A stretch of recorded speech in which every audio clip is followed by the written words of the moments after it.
안녕하세요. 2021년 문학주간 작가스테이지 단편소설의 메시지를 춤으로 이야기하다. 문학과 현대무용의 융합 퍼포먼스입니다. 자, 선생님. 네. 이 프로그램은 어떻게 해서 기획하게 된 건가요? 네. 제가 이제 몇 년 전부터 문학과 미술을 이제 융합해가지고 하는 컨텐츠는 좀 꾸준히 좀 작업을 해오고 있었어요. 그래서 저기 보시는 이제 핑크몬스터나 그림이 내게 와서 소설이 되었다 같은 이제 출간물이 그 관련 컨텐츠고요. 근데 이제 이번에는 새롭게 이제 시도한 것이 소설의 이야기를 이제 현대 무용으로 퍼포먼스로 재해석하는 작업이거든요. 그래서 그 새로운 이제 기획을 위해서 여기 옆에 계신 모지민 씨를 이제 섭외해서 근데 되게 깐깐하시더라고요. 그래서 제가 삼고 초려를 했습니다.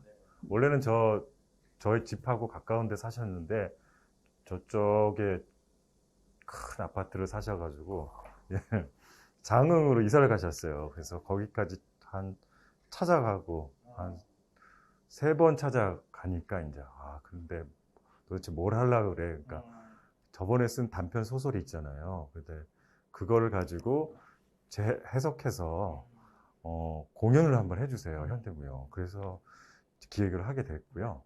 그러니까 무작정 모지민 씨의 어떤 지금까지 공연 작품이 좋아서 한 것도 있지만 제가 그 전에 작년 5월에 목포에 같이 모시고 가가지고 소설의 주인공으로 제가 이제 설정을 해서 했어요. 그래서 실제 있었던 이 정기적인 그 이야기를 좀 각색을 해서 현대의 어떤 지금 그 이슈에 맞게 여러 가지 했거든요. 이제 이런 약간 좀 새로운 기획이 이번에 주최 측의 어떤 좋은 반응을 이끌어내서 아마 선정이 된 것 같습니다. 네. 축하드립니다. 근데 선생님은 그 미술과의 네. 그런 결합도 생각하시고 이번에는 모지민 선생님을 모시고 네. 무용과 결합을 이제 시도를 하셨는 건데 네. 특별히 그런 네. 문화 프로그램에 관심을 갖게 된 약간 그런 배경이나 네. 처음에는 이제 그 그림을 이제 예전에 이제 좀 어렸을 때부터 그림을 많이 보러 다녔는데요. 그러다 보면은 이제 좀 약간 뭐 추상화 같은 건 이해 안 되는 부분도 있었고 그러면 그렇다고 이제 지금 같은 경우에는 뭐 도슨스도 있고 이제 이런 해설이라든가 이런 책들이 많이 나오고 에세이도 나오고 그래서 저게 저런 거구나. 특별히 이제 그 히스토리를 다 공부하지 않더라도 이해되고 있었는데 물론 이제 어떤 미학적, 인문학적 그런 지식이 좋아서 자기 나름대로 해석하고 이런 능력이 좋으면 괜찮은데 저는 옛날에 그러지 않았었거든요. 저 원래 공부를 잘 못하고 그랬기 때문에 그래서 이런 것을 조금 더 해석하는 또 다른 나는 이렇게 생각을 했어 이렇게 발표를 하고 이런 것이 소통이 되면 더 좋지 않을까 이렇게 생각을 했고요. 그다음에 이제 그림책을 좀 또 공부를 하다 보니까 그림이 오감 중에 뭐 그림이 할 수 없는 부분이 있고요. 또 글이 할 수 없는 그런 부분이 있거든요. 그럼 예를 들면 뭐 폭포 그림이 있는데 과연 폭포를 처음 보는 사람은 좀 가상적인 예지만 그 떨어지는 소리가 어떤지 모르잖아요. 근데 글은 뭐 약간 좀 어설프게나마 표현할 수 있는 이렇게 서로 주고받고 이러는 그런 영역을 조금 특화하면 좋지 않을까 이제 그렇게 이제 시작을 했었고요. 그 다음에 이제 미술은 그랬었고 그 전에 작업이 제가 이제 장편 소설 최근에 출간한 것 같은 경우에는 사운드 아트 그 작업하는 작가가 주인공이고 그거를 이제 빗대서 소리 가지고 역사 이야기를 이제 쓴 게 있거든요. 그렇게 조금 이제 크로스오버하는 그런 거를 하면 좀 많이 낯설기 하기가 좀 좋고 또 새롭게 기획을 하다 보면 여러 가지 또 우연치 않게 건지는 그런 요소가 있어서 그 작업에 좀 많이 반영을 하고 있습니다. 지금 저희는 지금 은평 이슈웨이라는 단체입니다.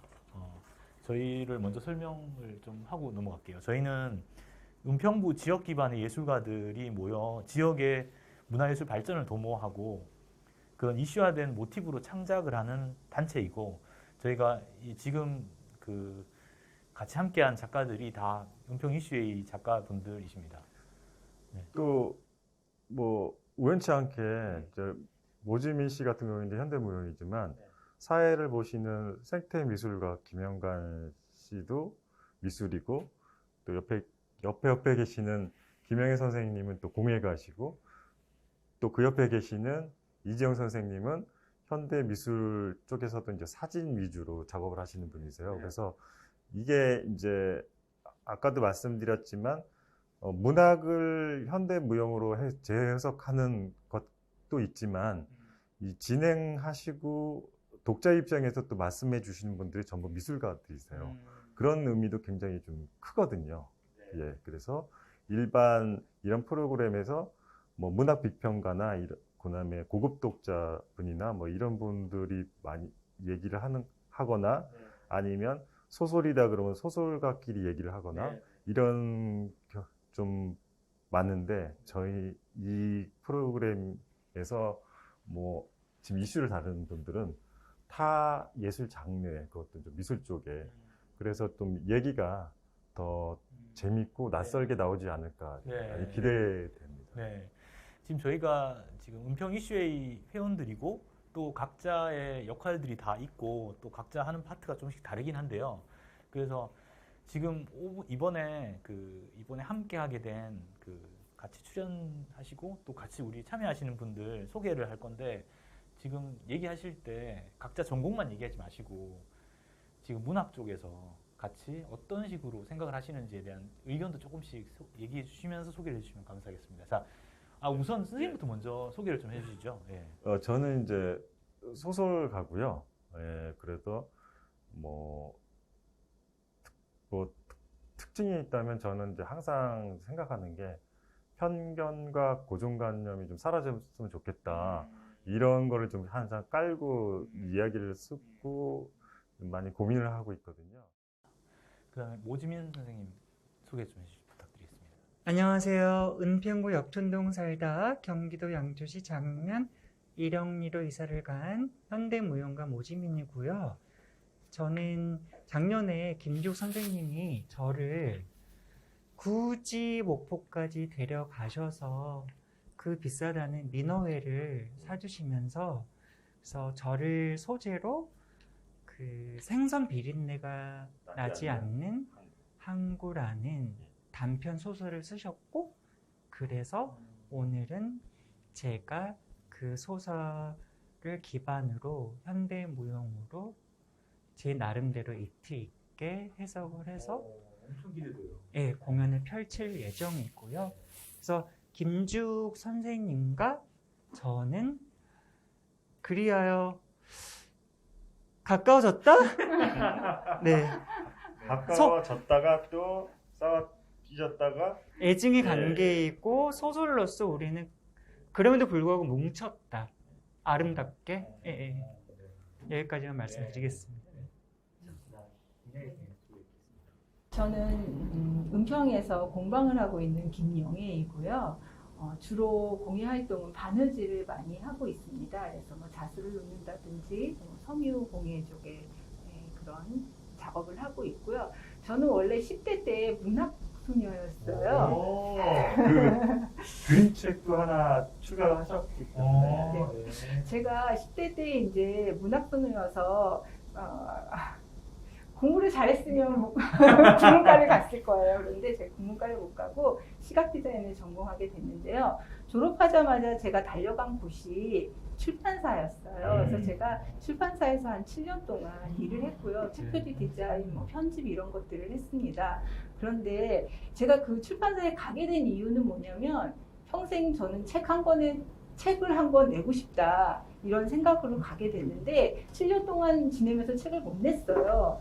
그 책 내는 것조차도 잊어버리고 그냥 책 표지 다른 사람들이 책을 내시면 그 표지를 만들거나 이런 일에 계속 집중을 했었는데요.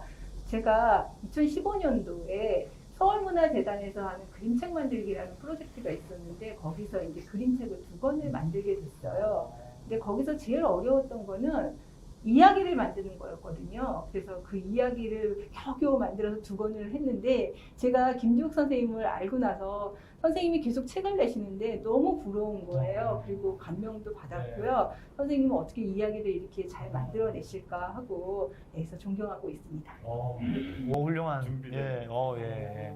확실히 예, 선생님 얘기 잘 주셨고요. 자, 그다음에 네, 저는 사진 작업을 하고 있는 이지영이라고 합니다. 저는 그 김주 선생님 소설 중에 물북소리 아까 말씀 잠깐 하셨는데 그 소설 되게 재미나게 읽었거든요. 4.3 사건을 배경으로 한 소설이었는데 거기서 작가가 나와요. 그래갖고 그 작가가 작업을 하는 과정하고 그런 것들이 되게 사실적으로 묘사가 돼 있어요. 그래서 작가 입장에서 그걸 보면서 되게 재미나게 읽었던 기억이 있거든요.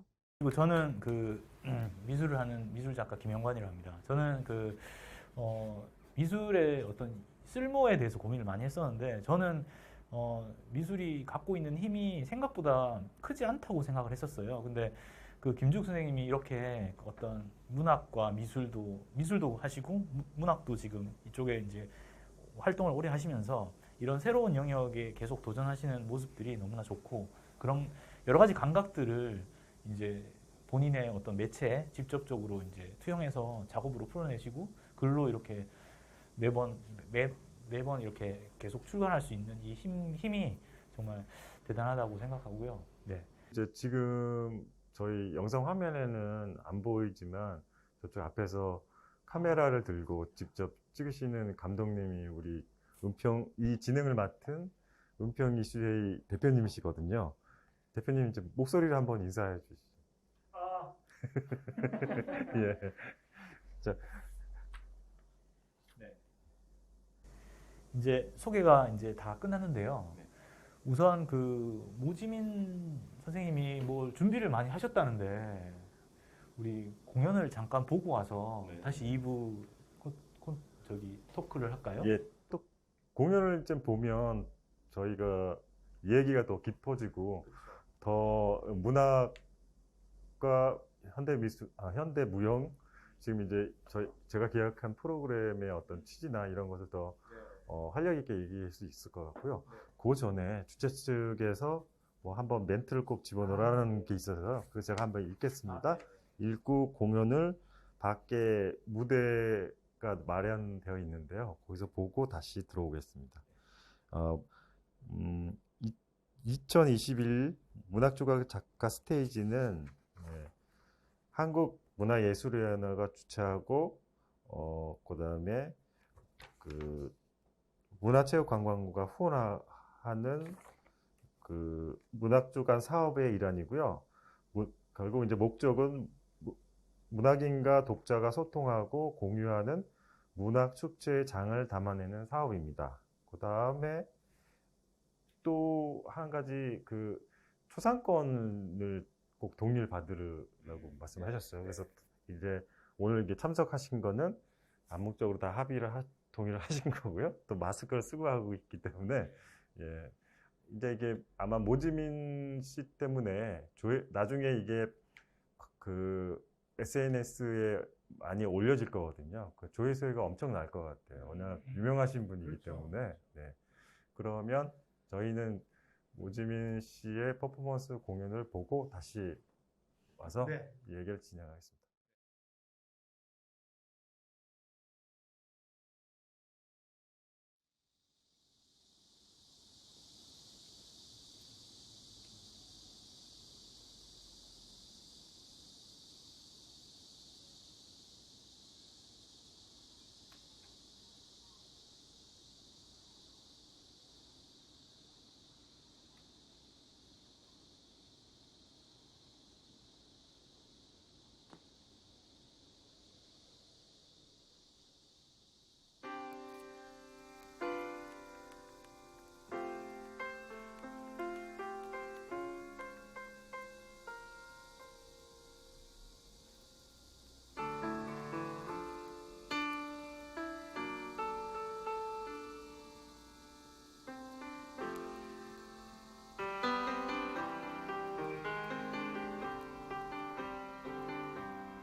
women track the rain up to the makeup mirror.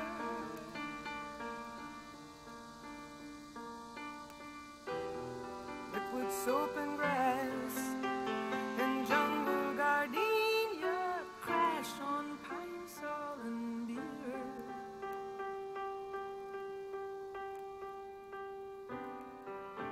Stifling in here.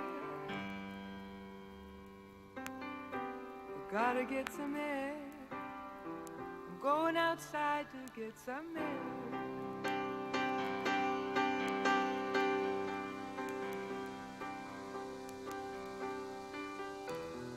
Back in my hometown, they would have cleared the floor just to watch the rain come down. There's such sky-oriented people geared to changing weather. I'm floating off in time. I'm floating off, I'm floating off in time.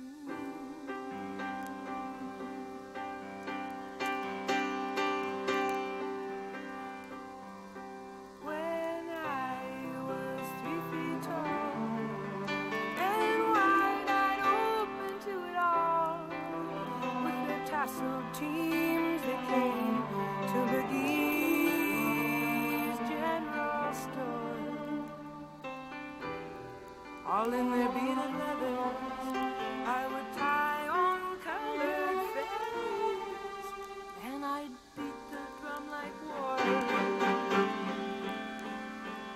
I would beat the drum like war. I'd beat the drum, I'd beat the drum like war.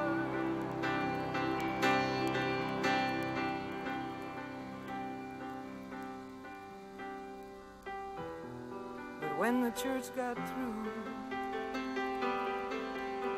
they traded their beads for bottles smashed on Railway Avenue.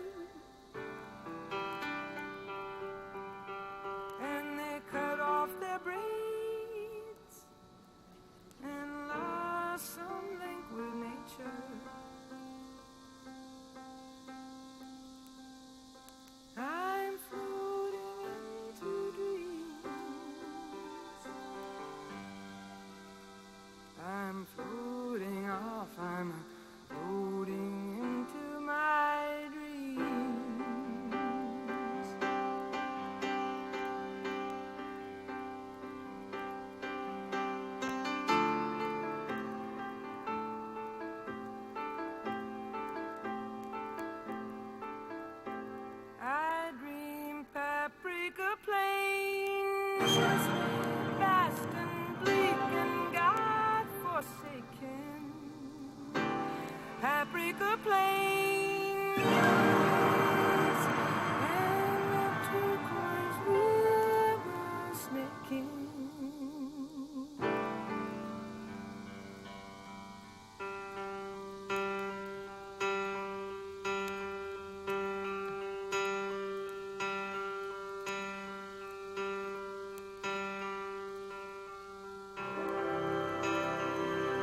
The rain retreats like troops to fall on other fields and streets.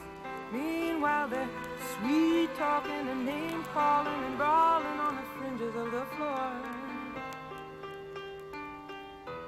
I spot you through the smoke with your eyes on fire from J&B and Coke. As I'm coming through the door, I'm coming back for more.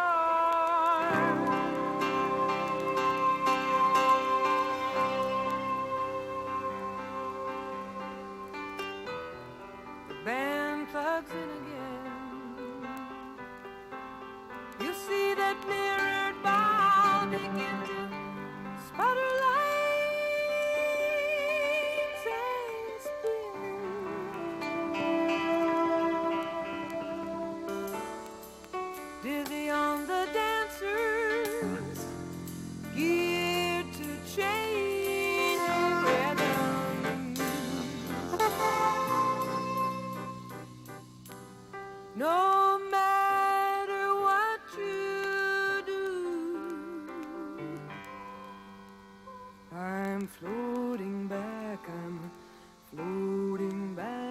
to you.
아니 공연이 너무 인상적이었어요. 전 여태까지 지민 씨 공연을 몇 번 봤었는데 오늘 공연이 가장 에너지가 넘치고 가장 강렬했던 것 같아요. 제가 오늘 특별히 삼고 촬영해서 아주 애를 썼습니다. 네. 우리 지금 각자 돌아가면서 이번 공연을 어떻게 봤는지 선생님부터 한 번씩 얘기 좀 해주실까요? 오늘 날도 너무 덥고 땡볕이었는데 그래서 어떻게 하시나 그랬는데 너무 아름답게 하셔서 제가 눈을 못 떼고 열심히 봤습니다.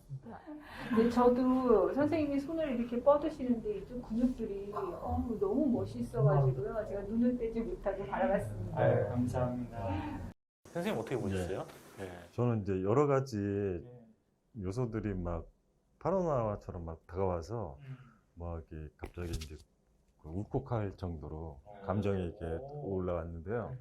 일단은 배경이 지금 배경으로 서 있는 오브제가 지금 이제 보시면 이제 상여를 형상화하는 오브제거든요. 그게 하나, 둘, 세 개가 이제 서 있는데 그게 이미지가 강해서 그런지 일단은 그게 의도가 맞은지 모르지만 그 어떤 머리를 빡빡 깎은 탕아가 이제 그 죽어서 천당과 지옥을 가기 전에 거기서 이제 심판을 받는 한 장면이 아닌가 이렇게 느꼈어요. 그리고 소설가 해석은 아니 제가 좀 부탁을 많이 드렸어요. 이게 프로그램이 결국은 소설을 가지고 재해석하는 거니까 아무리 그래도 좀 연결성이 건덕지를 좀 해야 된다 그랬는데 고민을 좀 많이 하셔서 빨간 천 준비하셨죠. 그 다음에 또 지금 이제 발레 그 복 위에 또 계량 항복처럼 또 네. 생각하셨죠. 뭐 그래서 수영 배경까지. 또- 배경은 또 김영관 작가님이 또 네. 만들어 주셨고, 네. 그런데 사실은 지금 이 받은 지원금은 택도 없었어요. 사실은 아. 다 이렇게 십시일반 도와주시지 않았으면 이런 그림이 나오지 않았을까. 예. 감명 깊게 봤습니다. 내용이 있었던 걸로 아는데 그걸 짧게라도 설명해 주시면 좋을 것 같아요. 그러니까 이 소설이 생선 비린내가 나지 않는 항구니까요. 제가 이제 바다 그리고 저의 고향이 목포 그쪽이잖아요. 그래서 그러니까 바다를 이제 만들고 싶었고, 그래서 이제 핑크 플라밍고 튜브 그리고 또 핑크색 짐볼 두 개의 섬이 있고, 네.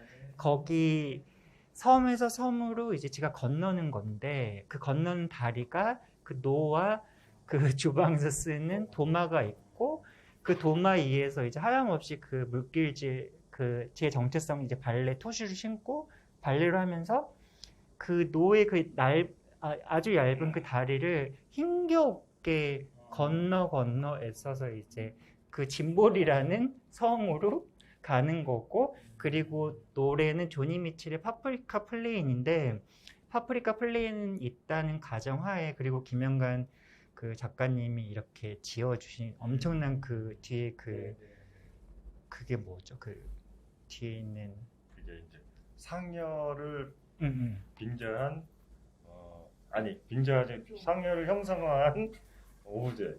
그래서 이제 그게 있어서 완벽하게 모든 것들이 무대의 디자인으로 세팅이 되어져 있고, 그래서 제가 섬에서 섬으로 이동을 해서, 근데 이제 그 섬까지 이동을 하기에는 험난하다. 네. 험난하고 그런 좌절도 과정들을, 있고, 네. 예.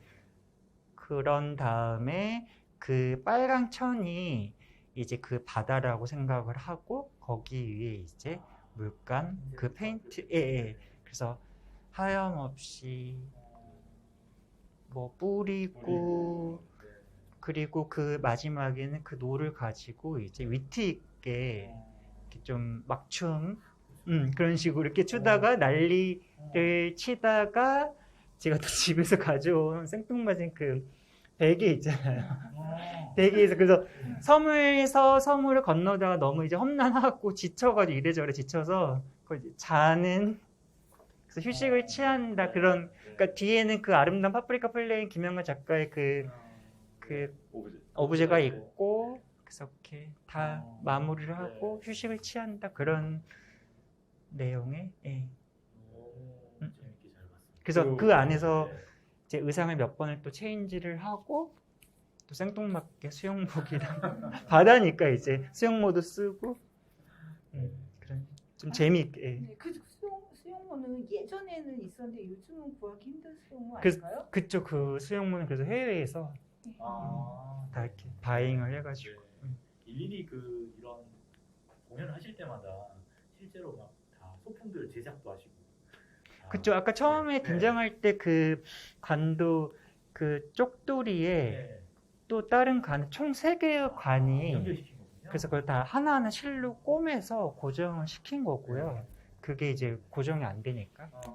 그리고 뭐 뒤에 제가 놨던 뭐 이렇게 꽃무늬 모자 같은 거, 그런 것도 다 제가 하나하나 다 그 모자에다 꽃을 다 꼬맨 거고. 손이 좀 많이 가죠. 네. 지금 그리고 모지민 선생님이랑 제가 입은 옷도 사실은 이거 모지민 작가님이 직접 이제 옷 입고 네. 이래요. 직접 이렇게 아까 그 오브제의 말이 이렇게 자꾸 생각이 안 나가지고. 네. 소주제별로 나누어서 진행을 해보겠는데요.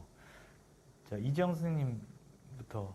네, 제가 이 책에서 학교 폭력에 관한 부분이 있잖아요. 그래서 그 부분에 대해서 우선 좀 낭독을 해볼게요. 미는 그날의 폭행이 떠오른 모양이었다. 나는 곰곰이 그날을 떠올렸다.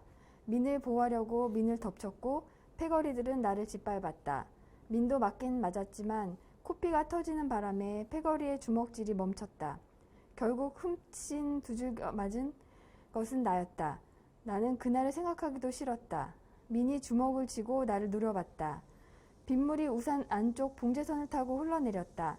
나는 우산을 내려 빗방울을 바닥에 털고 말했다. 아니었다. 민의 기억처럼 나는 민을 좋아하지 않는다고 말했을 수도 있다. 나는 갑자기 미친놈처럼 민의 얼굴에 주먹을 날렸다. 패거리의 광기를 누그러뜨려 민을 구하기 위해서였다. 아니었다. 겁에 질린 내가 나 혼자 살겠다고 발악한 거였다. 그 결과 치욕스러운 수모를 당하지 않았다고 합리화했다. 민의 고개가 돌아갔다. 다시 주먹을 날리고 배를 때렸다. 나는 민과 함께 꼬꾸라졌다. 순간 나는 정신을 차렸다. 이불이 되어 민을 감쌌다. 패거리가 나를 짓밟는 동안 민의 피가 내 피가 바닥을 물들였다. 극한까지 몰리는 상황에서 비겁하지 않게 용감하게 맞서기가 사실 힘들잖아요. 그런 부분에서 제가 저의 입장에서도 힘들었을 것 같은 그런 생각이 들더라고요. 그래서 이 부분을 제가 낭독해 보게 되었습니다. 근데 이제 이 부분 같은 경우에는 뭐 가상적인 얘기인데요. 그 실제로 모지미 씨랑 목포에 그 모교에 갔을 때 뭐 이런 분위기를 자아낼 수 있는 학교의 구석은 없었어요. 학교가 너무 빤듯하고 약간 좀 개방적인 한번 새로 리뉴얼을 했다고 되어 있는데요.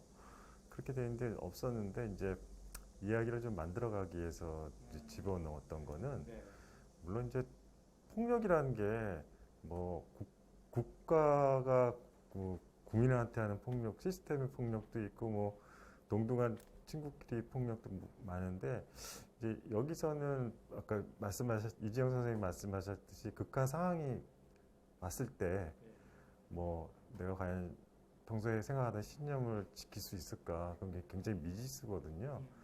그래서 뭐 옛날에 이제 예를 들면 제주 4.3 같은 경우에는 대살이라는 게 있었대요. 그래서 이제 어떤 반동분자로 낙인을 찍혀서 이제 잡혔는데 그러면은 네가 아니라면 증명을 해봐라. 그러면 이제 옆에 같이 잡혀 있는 걸 친구를 죽여라.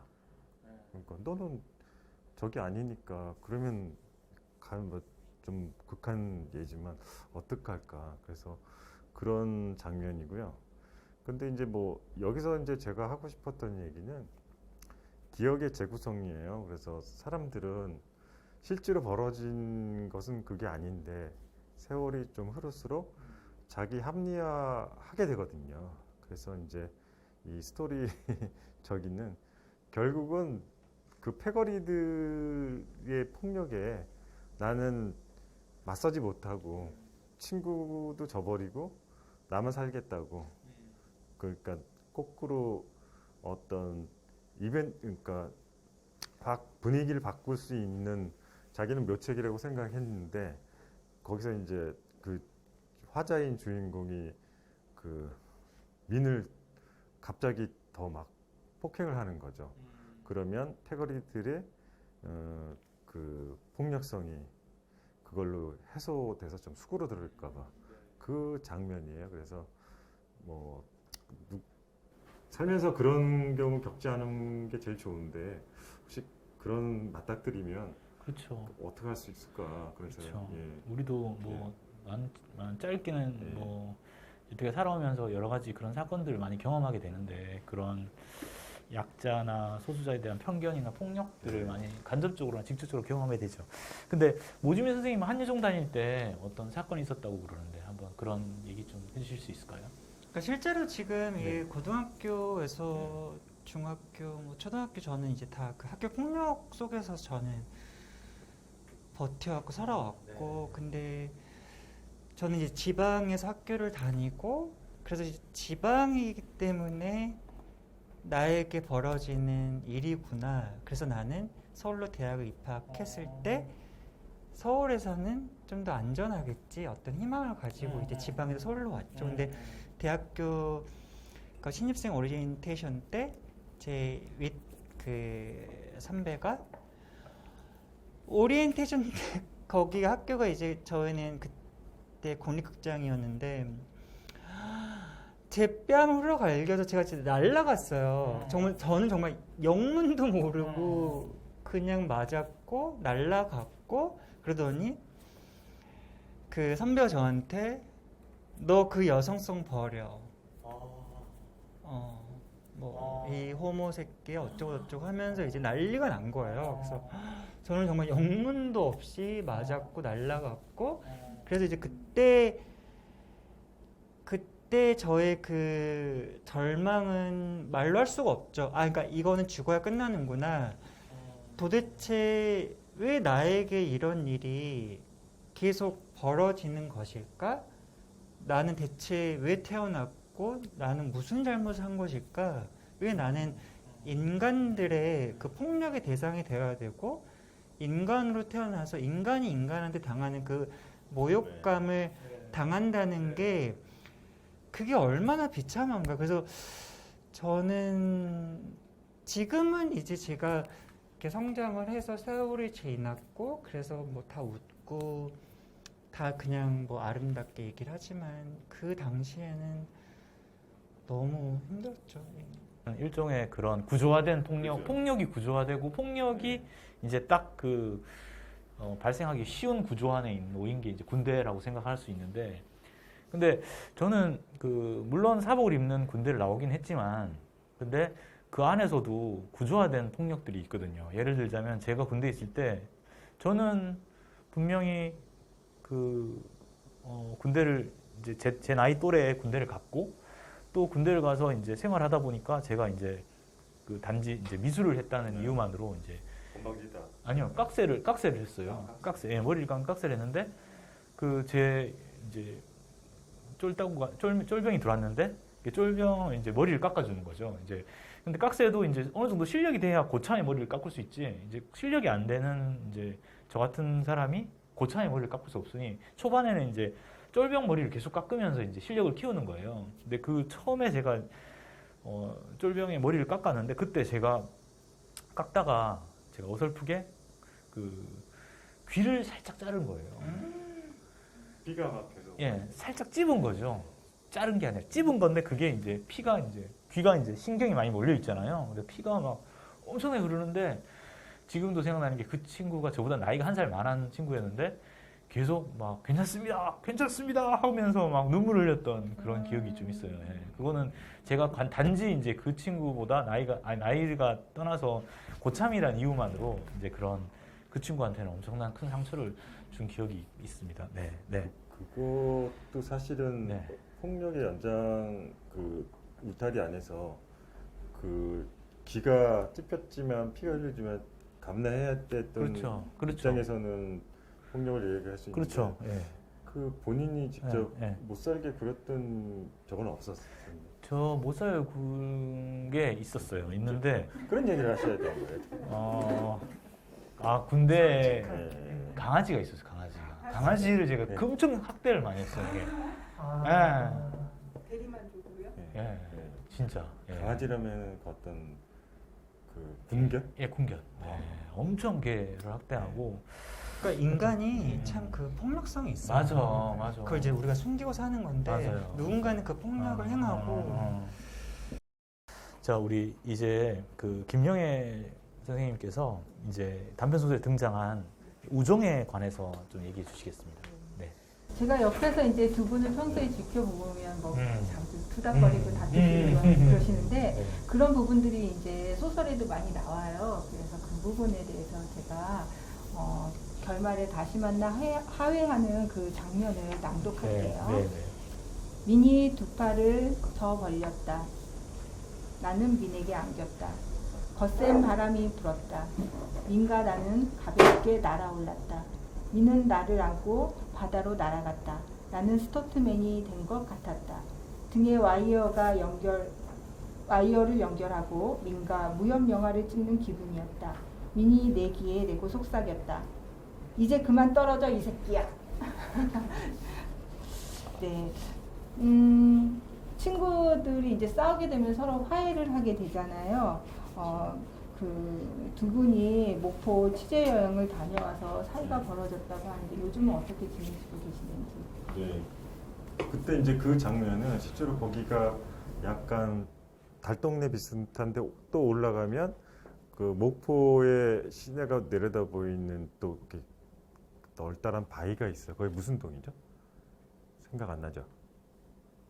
거기가 하여간 이제 자막 처리하겠습니다.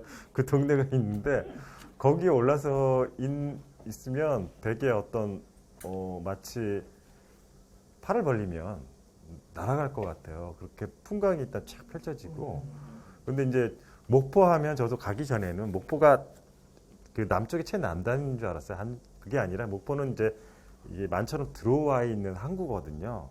끝이 아니고 그런데도 이렇게 쫙 시야가 펼쳐지는 게 굉장히 하고 또 그 맞은편에 이제 산 등성리에 집들이 이렇게 조그만한 집들이 막 이렇게 박혀 있는 그런 풍경이 되게 멋있었는데요.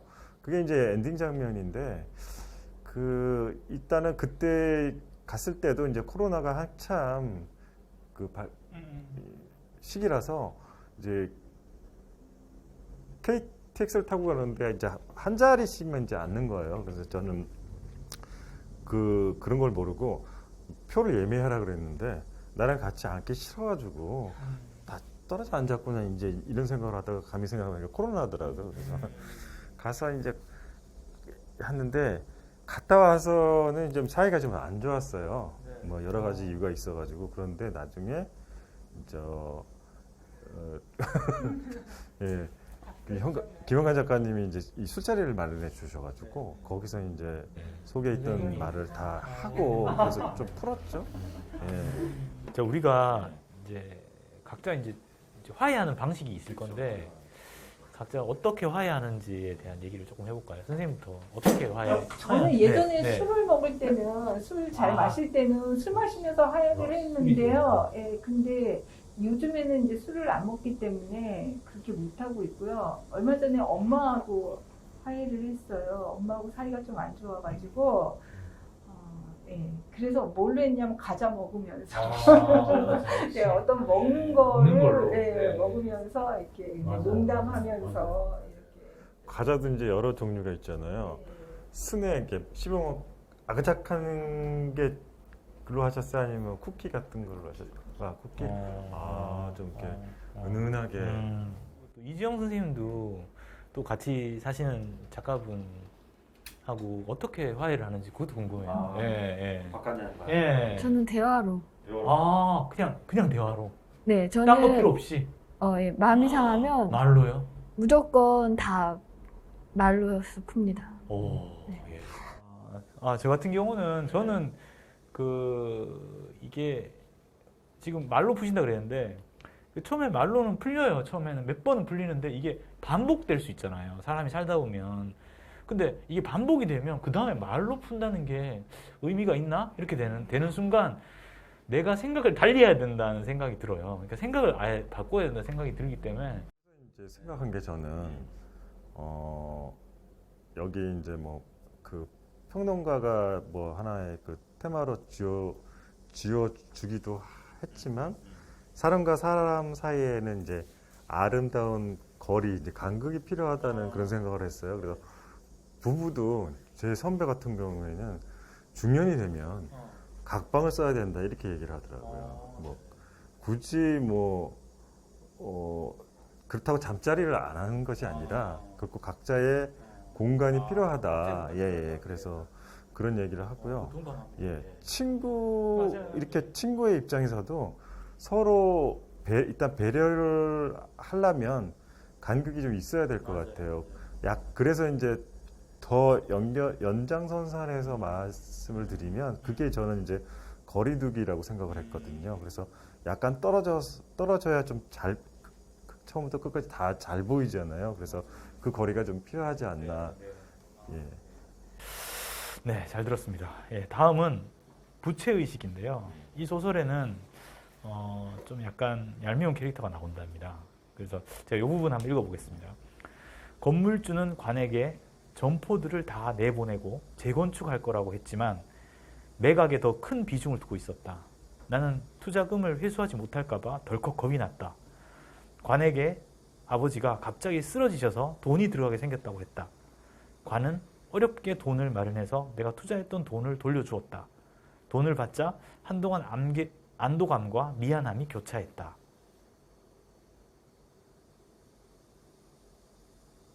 자, 네. 근데 이제 이 네. 대목은 네. 사실 그 두 가지 이야기가 이제 교집되는데요. 현재 주 서사는 이제 지금 민가 고향에 가서 네.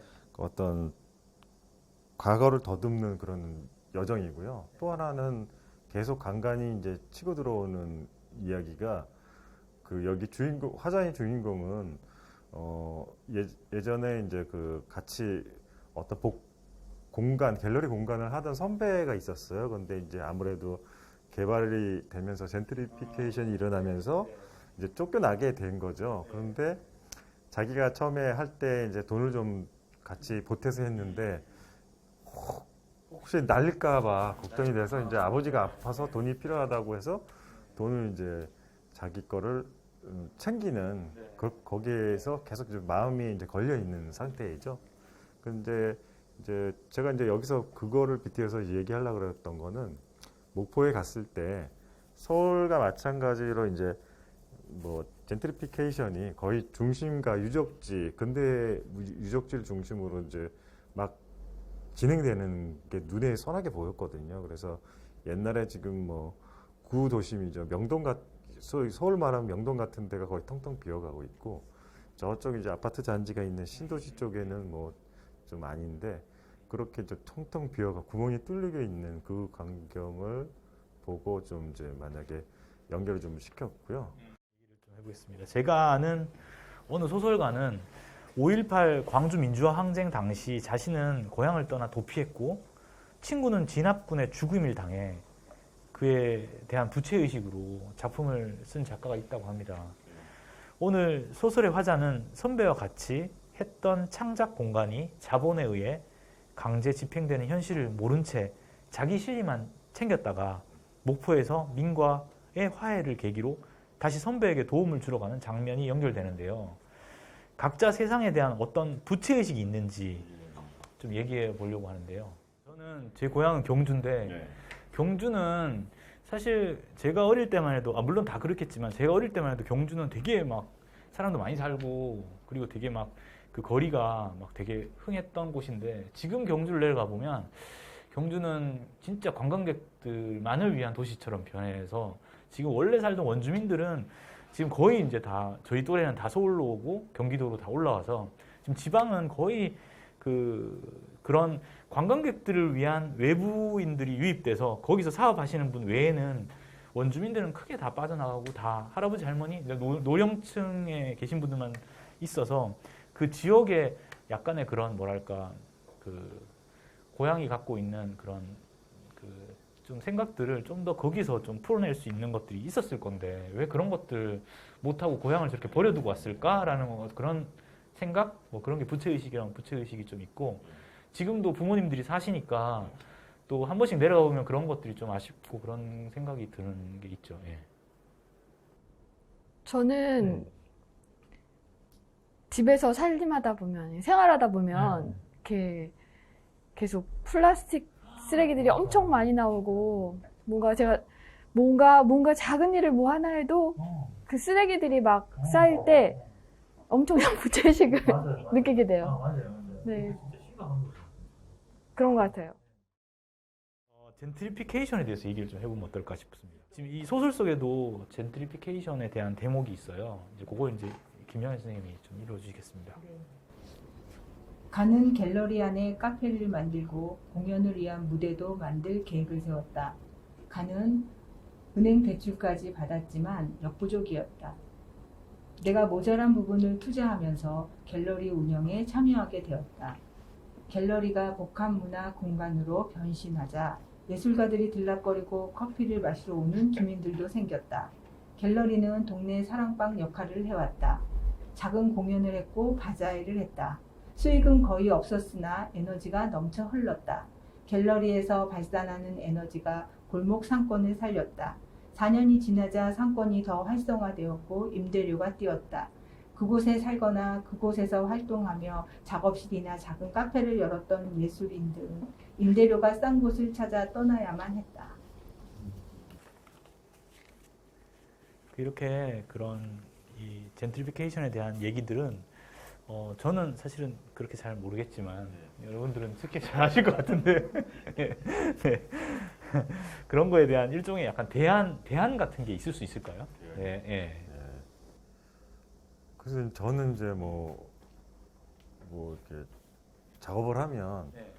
사람 뭐 사실 따지고 보면 노트북 하나 있으면 되기 때문에 이제 예전에 조금 이제 저 부모님하고 같이 살 때는 집에 있으면 이제 잔소리 들으니까 노트북 들고 스타벅스에 갔었어요.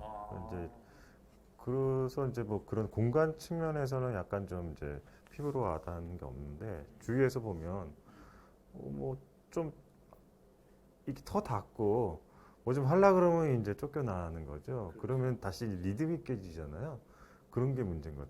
그렇다고 아예 저기 뭐 외곽도 뭐 수도권을 넘어서 땅을 매입하고 거기다가 뭐 펜스를 치고 뭐 컨테이너를 갖다 놓고 뭐 작업을 한 뭐 20년 바라보고 이렇게 지으면 좋은데 그 사실 김영관 작가님 정도 재력이면 가능하지만 힘들잖아요. 그래서 결국 그런 공간이 어떤 싸게 대여로 이렇게 운영할 수 있는 그런 시스템이 좀 계속 돼야 될 것 같아요. 네. 그 혹시 뭐 선생님? 네. 예. 그래서 제가 생각하는 지역에서 예술인 마을 같은 걸 만들잖아요. 아, 네. 그래서 지역마다 그런 것들이 생겨나서 예술인들을 좀 도왔으면 좋겠다는 생각이 네. 들어요. 네. 그래서 그런 것들을 많이 추진하는 네. 거죠. 그리고 이제 그것도 연관되는 얘기인데요. 제가 저번 주에 그 도봉구 같은 경우에는 예술인 타운이라 그래야 되죠. 하나의 그 오래된 원룸 빌라 건물을 구청에서 매입을 해서 리뉴얼을 한 다음에 예술가 창작자들한테 이제 다시 분양을 하거든요. 시세가 엄청 저렴하게. 그렇죠. 이제 대신 이제 뭐 개인 자산이 어떤 보통 우리가 타당하지 그런 싼 임대료를 줄 만큼의 부합하지 않는 자산이 많으면 좀 자격 요건이 안 되지만 그러니까 이제 제가 한번 눈독 들여 봤던 게 원룸 형태인데 40제곱미터거든요. 전용 면적이. 그러면은 곱하기 하면 전용 면적만 한 12평 정도 나오는 거예요. 그럼 괜찮죠. 혼자 쓰기에는. 그런 게 뭐 좀 많이 좀 확산되거나 그랬으면 좋겠어요. 그래서 그런 거 같은 경우에는 뭐 건물 안에 커뮤니티 실도 있고 주민을 위한 그런 프로그램을 할 수 있게 또 하드웨어가 돼 있고 그러니까 뭐 일단은 뭐 작업 공간도 중요하지만 주거가 좀 안정이 돼야죠. 특히 젊은 작가 같은 경우. 근데 너무 지금 놀라워가지고요. 목포에 갔을 때 쌤이 이런 걸 찍으셨고 그게 몰랐어요. 다 있다라는 게 지금 저는 너무 놀랐어요. 여기 이제 행적 따라 이제 기록이 다 있거든요. 그래서 대단하시다. 네. 이런 거를 다 기록하시고. 그다음에 자 그리고 선생님 예. 그 장면을 집필하실 때 네. 어떤 모티브가 있다 그러는데 네. 그 모티브가 어디서 모티브를 갖고 오신 건지. 네. 일단은 사실은 그게 이제 강제 집행이라는 것이 우리가 임대차도 사실은 뭐 5년 뭐 10년 뭐 이렇게 자꾸 저기를 뭘 해야 된다. 그런데 사실은 기본적으로 너무 악법 조항이 너무 많고 그 뭐 장사 뭐 좀 하려 그러면 권리금 주고 들어와서 그걸 뽑으려면 그래도 한 10년 그 정도는 아마 있어야 될 걸요. 아마 광고 홍보하고 뭐 그러니까 그게 또 잘 안 되니까 계속 재개발하고 월세 올라가고 좀 해결 방법이 없어서 너무 안타까워서 일단은 문제 제기가 한 몇 년 전에는 좀 활발하게 많이 되다가 요즘은 그게 또 많이 사그라들었어요. 그래서 그러니까 그 전 단계에서는 이제 용산 참사가 있었는데요. 그거 이제 엄청난 그 폭력의 그 사건을 보면서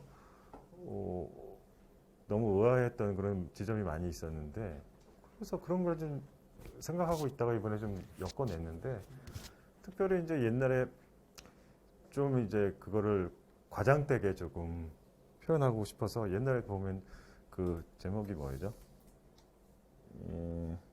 영화 새벽의 7일이라는 2차 세계대전 레지던스 그 배경에 영화가 있어요. 그래서 이제 마지막 장면이 교회로 이제 특공대가 도망을 갔는데, 이제 그 독일군이 알고 찾아온 거죠. 그런데 이제 저항을 하다가 지하실에 내려가서 거기서 계속 저항을 하는데, 이제 뭐 어쩔 수 없이 이제 소방차에 호수를 갖다가 들이댔죠. 그러면 이제 무리까지 여기 차오는데 두 사람이에요. 그래서 이렇게 서로 권총을 서로 관자놀이에 지르고, 예, 끝나는 장면이 탁 바뀌고 소리만 탕탕 두 발이 나오거든요. 예, 그거를 좀 많이 차용, 예, 느낌을 좀 가지고 많이 썼죠. 그 장면이 이제 소설 속에는 이제 그 용역들이 들어와서 완전히 이제 끄집어내는, 예. 뭐 얘기는 이제 다 했어요. 어느 정도 네, 이제 다 했어요. 했고, 이제 오늘 공연 하시느라고 너무 고생 많으셨고, 대표님 우리 사진 한 장 찍.